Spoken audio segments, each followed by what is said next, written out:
જવાહર નવોદય વિદ્યાલય પ્રવેશ પરીક્ષા કચ્છના 29 કેન્દ્રો પર યોજાઈ। કચ્છ જિલ્લાના તમામ તાલુકામાં 29 કેન્દ્રોમાં શાંતિપૂર્ણ માહોલમાં પરીક્ષા પૂર્ણ થઈ હતી। પરીક્ષામાં 7,201 વિદ્યાર્થીઓમાંથી 6,277 વિદ્યાર્થીઓ હાજર રહ્યા હતા। સમગ્ર કચ્છમાં 29 કેન્દ્રો પર પરીક્ષા યોજવામાં આવેલ હતી। જવાહર નવોદય વિદ્યાલયના એડમિશન બાબતે આજે એક્ઝામનું આયોજન કરવામાં આવેલું હતું। કચ્છ જિલ્લાની અંદર 29 સેન્ટરો ઉપર 10 તાલુકાની અંદર આ એક્ઝામ લેવામાં આવી, જેમાં ભુજમાં ઓલફેડ હાઈસ્કૂલ ખાતે વિદ્યાર્થીઓ પરીક્ષા દેવા આવેલા હતા।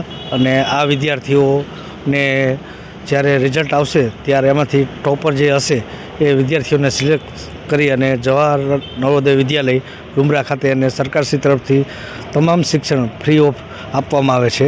આવા વિદ્યાર્થીઓને એની અંદર એડમિશન માટેની એક્ઝામનું ગોઠવણ સરકારશ્રી દ્વારા અહીં કરવામાં આવે છે અને અંદાજિત જિલ્લામાંથી 7,000 વિદ્યાર્થીઓએ આ પરીક્ષાની અંદર ભાગ લીધેલો અને ભુજ ખાતે ઓલફેડ હાઈસ્કૂલ ખાતે આનું સેન્ટર રાખવામાં આવેલું હતું। એક દિવસ માટેની જે પરીક્ષા હોય છે અને ઓબ્જેક્ટિવ ટાઈપનું જે પેપર હોય છે, જેની અંદર વિદ્યાર્થીઓએ ઓબ્જેક્ટિવ પ્રશ્નો સિલેક્ટ કરી અને આનો જવાબ આપવાનો છે। પરીક્ષાનો સમય રહ્યો એ 11 થી 1 હતો।